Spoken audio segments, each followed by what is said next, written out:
Hello, नमस्कार. मी तुमच्यातील एक राजू. आज स्वयंपाक करता करता तुमच्याशी एक गमतीशीर गोष्ट बोलावीशी वाटली.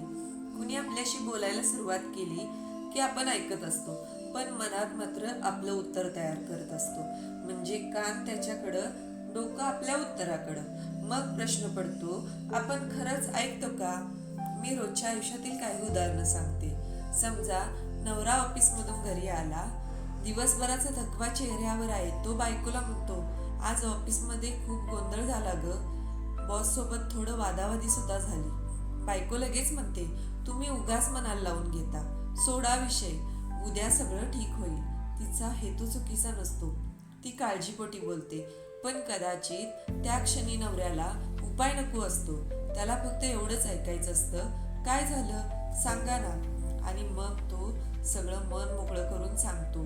कधी कधी आपण समोरच्याची समस्या सोडवण्याच्या घाईत त्याची गोष्टच ऐकायची विसरतो. आणि कदाचित त्याला त्याचा प्रॉब्लेम सोडवून घ्यायचा नसतो, त्याला फक्त मन हलकं करायचं असतं. कारण प्रत्येक वेळी समोरच्याला उत्तर हवं असतं असं नाही. कधी कधी त्याला फक्त एक कान हवा असतो. आईचं आणि मुलाचंही तसंच. मुलगा शाळेतून येतो आणि म्हणतो, आई, आज माझ्या फ्रेंडनं माझ्याशी बोललंच नाही. आई लगेच म्हणते, तूही त्याच्याशी बोलू नको. आपण आई म्हणून काळजीपोटी बोलतो, पण त्या मुलाला त्या क्षणी उपाय नको असतो. त्याला कदाचित फक्त एवढंच ऐकायचं असतं, अरे रे, तुला वाईट वाटलं असेल ना. इतकं बोललं तरी त्याचं मन हलकं होऊ शकतं. अजून एक उदाहरण सांगते. दोन मैत्रिणी भेटल्या की सुद्धा असंच होतं. दोघीही मॅरिड आहेत, आपल्या संसारात बिझी आहेत. एक मैत्रीण दुसरीला म्हणते, अगं हल्ली घरात ना खूप काही चालले, नवरा, मुलं, घर, ऑफिस. कधी कधी वाटतं सगळं सांभाळताना स्वतःसाठी वेळच उरत नाही. आणि दुसरी लगेच म्हणते, अगं माझंही अगदी तसंच आहे, माझ्याकडे तर ह्याहून जास्त प्रॉब्लेम आहे. आणि मग पहिली मैत्रीण जे सांगत होती ते तिथंच थांबतं. कारण आपण तिचं ऐकण्यापेक्षा आपली गोष्ट सांगण्याची वाट पाहत असतो. खरं तर तिला कदाचित सल्ला नको होता, तुलना नको होती. तिच्यापेक्षा माझं आयुष्य जास्त कठीण आहे हेही ऐकायचं नव्हतं. तिला फक्त एक मैत्रीण हवी होती, जी म्हणेल, हो ग, समजतंय मला, सांग काय झालंय. आणि एवढं म्हटलं तरी कधी कधी मन हलकं होतं. आपण समोरच्याचं दुःख ऐकतोय असं वाटतं, पण नकळत आपण त्याचं दुःख आपल्या अनुभवाशी कम्पेअर करत असतो. कारण ऐकणं म्हणजे तुलना करणं नाही.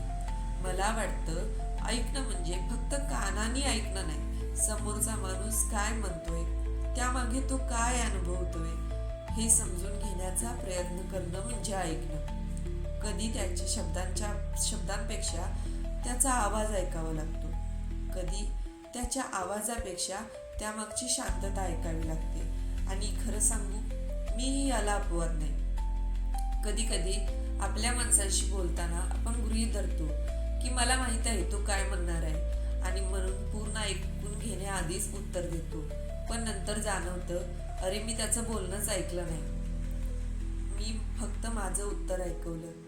तसंच आपण मुलांना नेहमी सांगतो मोठ्यांचं ऐकावं, पण आपण कधी स्वतः मुलांचं पूर्ण ऐकतो का?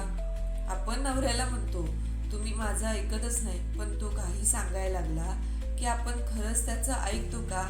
आई बाबा काही सांगत असतील तर आपण मोबाईल बाजूला ठेवून त्यांच्याकडे पूर्ण लक्ष देतो का?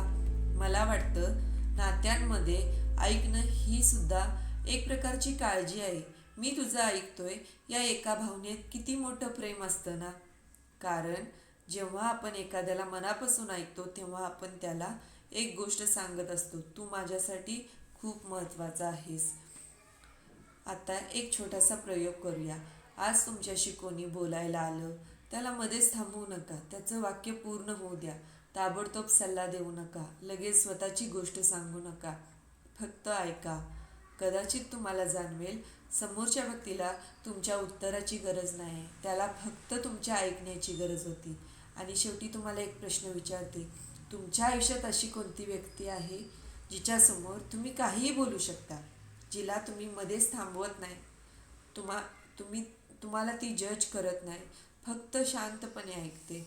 अशी व्यक्ती असेल तर तिला कधीतरी एकदा नक्की सांगा, तू माझं ऐकून घेतेस किंवा घेतोस त्यासाठी थँक्यू. कारण आपण सगळे बोलणारे खूप आहोत, पण मनापासून ऐकणारे फार कमी आहेत. थँक्यू. पुन्हा भेटूया नेक्स्ट व्हिडिओमध्ये असाच एखादा साधा, सोपा आणि आपलासा वाटणारा टॉपिक घेऊन. तुमच्यातील एक प्राजू.